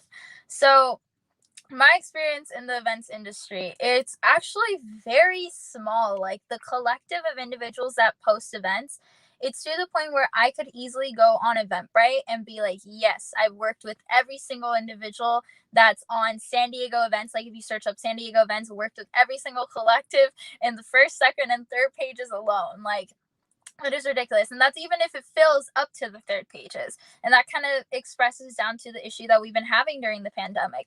It's to the point where different communities react differently to the pandemic. There are, for example, if you're a dancer, and if you like to go to dancing events, and specifically if you like to swing dance from the 1920s, not swinger, but swing dance from the 1920s. I mean, it is. Well, there was Swingers the movie, which is from the 1990s as well. So there was a resurgence of ska and swing music in the 90s. It's something I always have to clarify because everyone's like swinger, and I'm like, no, not that. But when it comes down to it, realistically speaking, like I swing dance, that dance from the 1920s, and I used to go to pre-COVID to Firehouse, Queen Bees, all these big location spaces like Crown Dance Studios, and I would swing dance with over like 50 to 100 people per event. And then now, just because of the environment that we live in, I recently went to a swing event to just, re-emerge myself in the community because I had some extra time. And they were only like maybe 5 to 10 dancers out of what used to be 50 to 100. And I went up to an instructor and I was like, hey, why aren't there that many individuals here like how there used to be? And it's mainly because that demographic is older. So they're more of a prime individual that obviously could get affected by the pandemic. And again, raves, EDM, or that collective has become very popular because, again, everybody's stuck inside at home. There are no big musicians or bands or groups actually going into studio recording. So it's a lot of individuals using samples, creating their own mix on their own laptop because one individual can do that versus a band, which is another reason why EDM music and why house music, trance, whatever subsection of EDM that you prefer to listen to has become so popular. Even pop, because nobody, or at least a lot of the big artists can't go inside of a studio without spending thousands and thousands of dollars on like COVID testings, just in case, even if they are vaccinated or not. It comes to the point where a lot of these artists are sampling their sounds. It just comes down to that way, and everybody's just making music remotely at home. It's easier, it's cheaper. The only time when you would need to go to the recording studios to record vocals, but then at the same time, the way how music production has evolved very similarly to, film production. Right now, your iPhone can take beautiful photos, beautiful videos to the point where it looks like it's production quality. It's that simple. And same thing with music. Obviously, a $20,000 microphone is obviously going to have the extra enhancement, but realistically speaking, can the average consumer tell that it's recorded on a $20,000 mic? No, it's only the nitpicky artistic individuals that have experience in the industry like ourselves that can detect that. So going back to events, right? In the events industry, just because of the way how naturally every industry has gotten affected by the pandemic, specifically events have been the one that has been hit the hardest. Events doesn't necessarily have to be concerts. It can be workshops. It can be, a women's film collective that meets every Tuesday, and now you lose a sense of the community because events are just gone.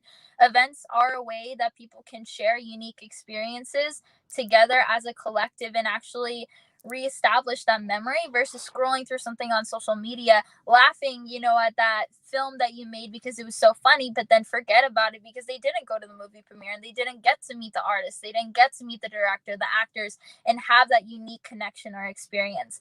And realistically, what I've seen is, again, the event spaces have been the most difficult. It's not necessarily the community. The community is evolving. The community is, making EDM music in their bedroom and figuring out ways to still produce content regardless of the situation or not. It just might not be with a collective.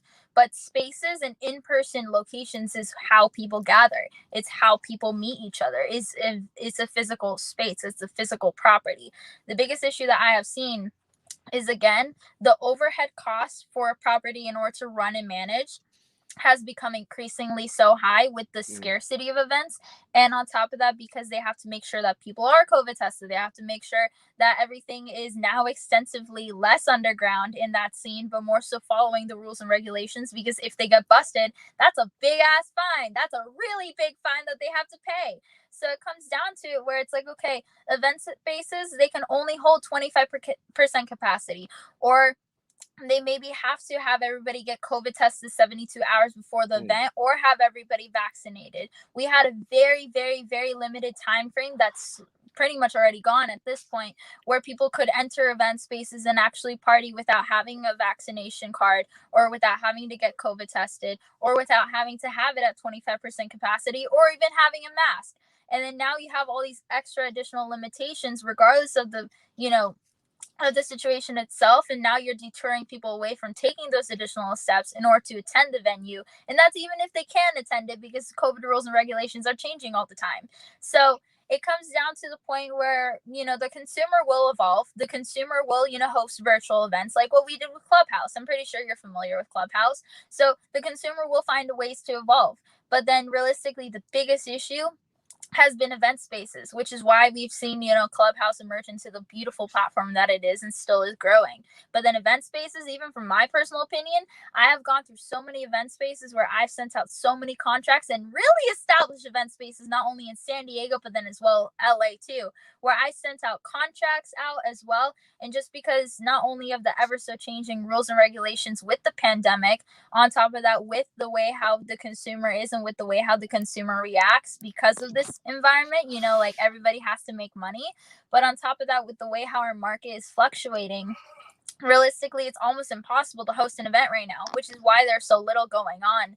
A warehouse in LA, obviously in LA, it's more so the film and entertainment environment where you can host events, you would think, easier, or at least pull more people to an event in a more easier manner than San Diego. A warehouse in LA might be double, triple, or even quadruple what you might pay in San Diego, just because you can bring in more people, or just because the cost of the space is expensive, but then there's no parking. So it's definitely very difficult because there's so many additional hurdles that you have to jump through that an average consumer wouldn't think of when they're going to an event. No, it makes sense, and obviously, in the sense that there's the industry and there's the rebound, but there's also the apprehension for people to go out. But what you're saying is that the people are ready, but that the industry, the locations haven't really adjusted to what the new normal is, and the regulations that are put in place that continuously change can kind of make the overhead a lot more, maybe make the margin of error a lot smaller, right? I don't want to say they fully adapted to the new normal. It's to the point where I hate using that term. And it just comes down to the fact where it's almost impossible for any event space or for anybody to realistically operate right now. And I think that's the really biggest thing. And this is something that I'm predominantly suffering myself. So to more so talk about like the state of the market, because it's more so a state of the market if we're going to talk about what's normal, right? Beforehand, when I used to throw events, right, back a year ago, a year ago, again, like people had the money, keyword, they had the money because gas prices were not so high. The food was not so high as well. Like if you notice, food prices and also restaurant prices have gone up and restaurants have started to close down. It's essentially the market that's changing. It's to the point where the consumer, as much as they want to go out and do all these beautiful and fun things, it's either to the point where they can't find a job because places are not hiring, or they can't pay somebody what their deserved rate is, or it's to the point where even if there is a job position that's open, the job position or even the event cannot even function because of the way how these standards are. It's to the point where, for example, for my event, right, if I was just going to do a general standard event, right, I would have to find a event location, right, event locations to book it for, let's just say 10 hours, 12 hours, because realistically you have a setup and breakdown time like a regular production. You're looking to pay on average, if you do not negotiate or if you pay normal standard rates, anywhere from like $2,000 minimum all the way to 10, 15 grand for an event space. That's not overhead that a normal individual would have just sitting in their bank. Like a normal individual doesn't have 2 grand just sitting there just put down and on like an event or a house for one night. Nobody has that kind of overhead unless if you're this bougie individual, unless if you're a business owner, or at least somebody that's actually been able to sustainably get by. And then after you put down that overhead, now you have to figure out ways to make that overhead back, and that's obviously with like ticket sales, partnership. Now you have to convince these other individuals that now have to pay $5 for gas, that now have to pay extra for specifically for regular consumer goods, and on top of that have to work a lot of hours and already exhausted, not only mentally but physically, and you have to convince them in order to actually go to an event and hopefully give them a good reason as to why they should go to this event. So now you have to convince not only people but then businesses to take time and money out of their pocket for guaranteed profits or guaranteed results at the end of the day, when it's already very difficult. It's already a difficult margin in order to perform in order to at least break even, to say the least. So it's definitely difficult to operate in, which is why I personally think events is like such an underdeveloped market. But it just comes down to, again, like it's as hard as producing a movie, because you have to sometimes find an investor. And even though it might not be for 12 days straight of just straight up filming, it's definitely days and days of promotion because of how many people you have to get to attend the event, and you Right. have to sell every single individual every single time. Yeah, and you're doing a lot of this promotion and a lot of this reaching out yourself, obviously. So, I mean, I guess it's the old adage is the juice worth the squeeze? Is the feeling that you get, the clout? I don't want to say clout. Is the feeling that you get, is the return on the investment large enough that it's going to justify all the hours that you're putting in to make sure that it's a success, Yeah, right? and that's what the most difficult thing at the end of the day is. It's ROI specifically on a financial avenue, but it's ROI also on a mental health avenue. Because again, you are not guaranteed anything, like with a movie, like with a short film, like with a piece of content, like with events. You're not guaranteed that people are going to show up. You're not guaranteed if a vendor or if a sponsor is going to pay that. You Mm. were, depending on the standards that you set for them, but it's nothing is guaranteed because of how many individuals you have involved in that project.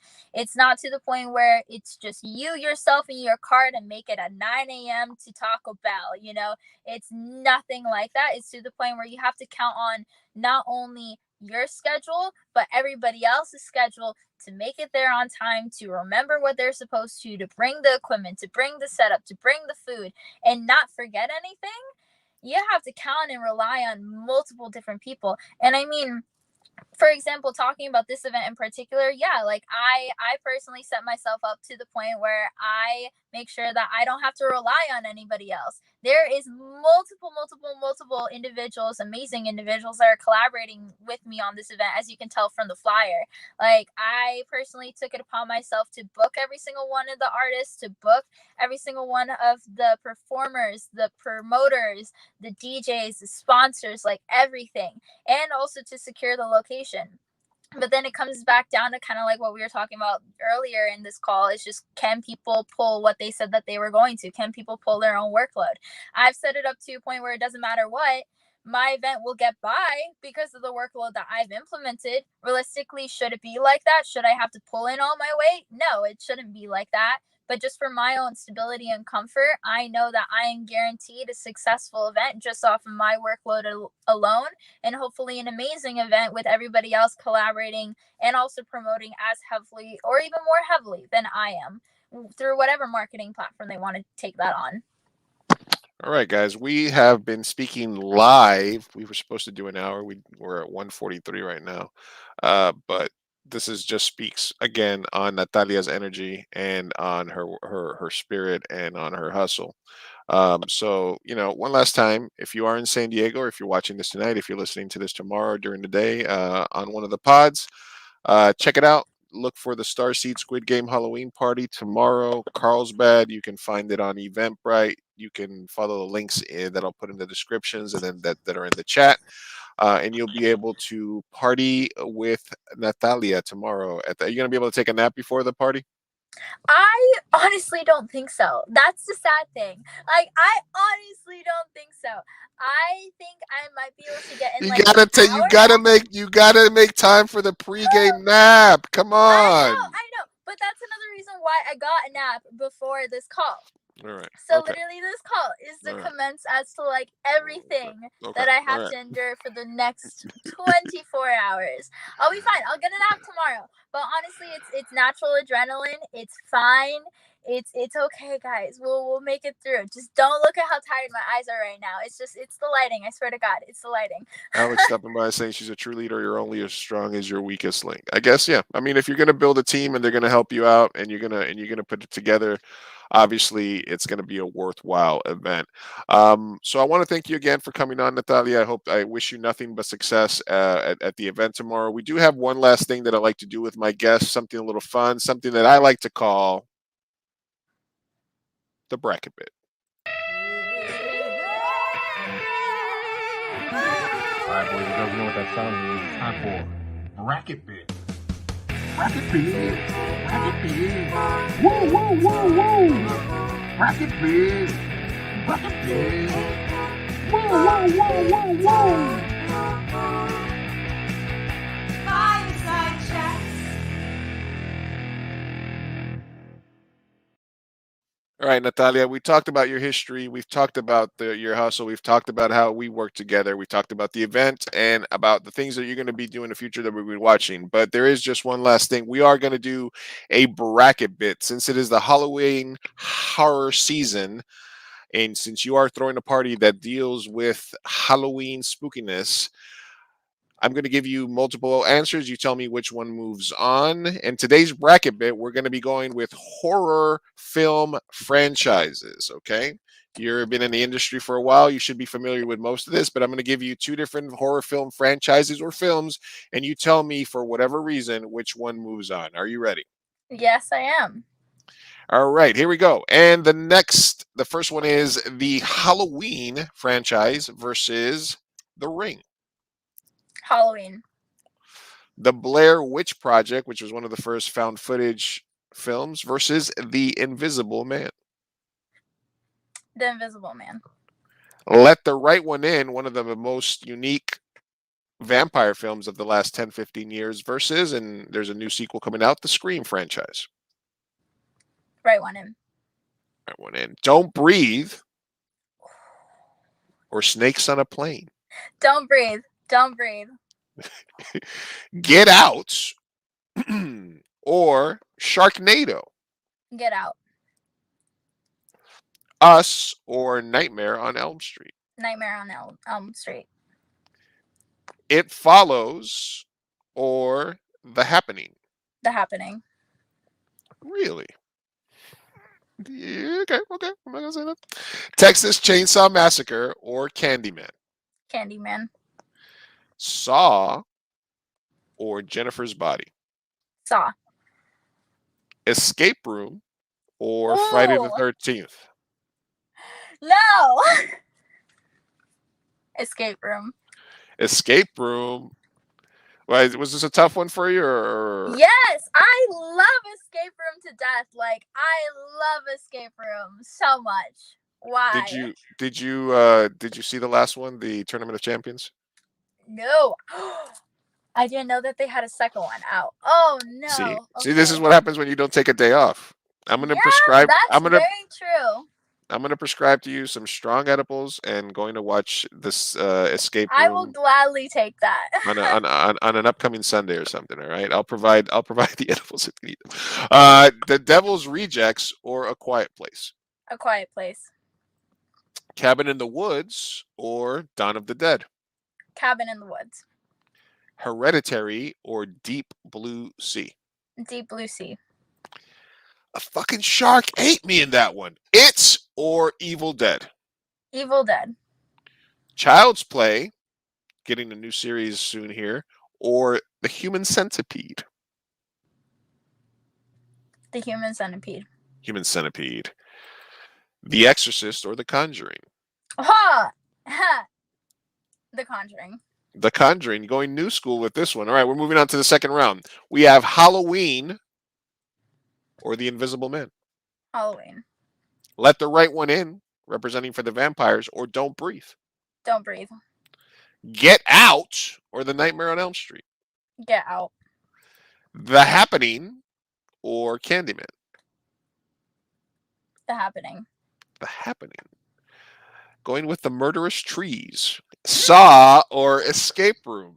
No! It's gonna be Escape Room. I think you'll like Tournament of Champions if you really liked Escape Room. A Quiet Place or Cabin in the Woods. A Quiet Place. Deep Blue Sea or The Evil Dead. Deep Blue Sea. Human Centipede or The Conjuring. The Conjuring. All right, moving right along. Halloween or Don't Breathe. Don't Breathe. Michael Myers gets knocked out. Get Out or The Happening. Get Out. Escape Room or A Quiet Place. Take us through your thought process here. What do you like about each of those films? I love Escape Room mainly because of how unique the concept is, and just I personally like the production value and the production design with that alone is just immaculate. So it's gonna have to be Escape Room. Just the fact that I'm already so passionate about it. Yeah, it was. Yeah, it's one of. Yeah, as soon as you started talking about it, I was like, oh, she's picking Escape Room. Yeah. Deep Blue Sea or The Conjuring. The Conjuring. All right, we got our final four here. We got Don't Breathe or Get Out. Don't Breathe. Don't Breathe. And then we have Escape Room or The Conjuring. The Conjuring franchise is sort of, is taking the place as like a it modern has to be Escape Room. Escape Room. And does it have a chance against Don't Breathe, or does Don't Breathe Oh have a my chance? god. No, Don't Breathe. Really? Don't Yeah. Breathe. Did you see the sequel to that? Nope. It's called Even Less Breathing. No, I'm just kidding. No, I was gonna be like, no. No, I know, because they're the filmmakers from Don't Breathe are from Uruguay, so they the sequel. So I recommend that you watch the sequel to Don't Breathe Part 2, and Escape Room. and an Escape Room Part 2, which is called Tournament of Champions, which you and the protagonist there have a little bit in common, I would say. That has been our bracket bid for today. You breezed right through that. Very well done. Very little pain, even though the bracket bid is created for maximum pain. So you did a good job there. You got through it. Well, Natalya. I was gonna say I do have to go. I actually have to use the restroom, we're getting out of here. We're wrapping it up right now. I just wanted to tell you thank you again for being a part of the show. I wish you nothing but best of luck on at the event tomorrow. Thank you so much for having me. I hope you had a good time. Like I said, I see your hustle. Take some time off, and I hope that we get to work together in the future at some point on a major project. Thank you. I really do appreciate it. You take care. All right, take it easy, guys. Peace out. Bye.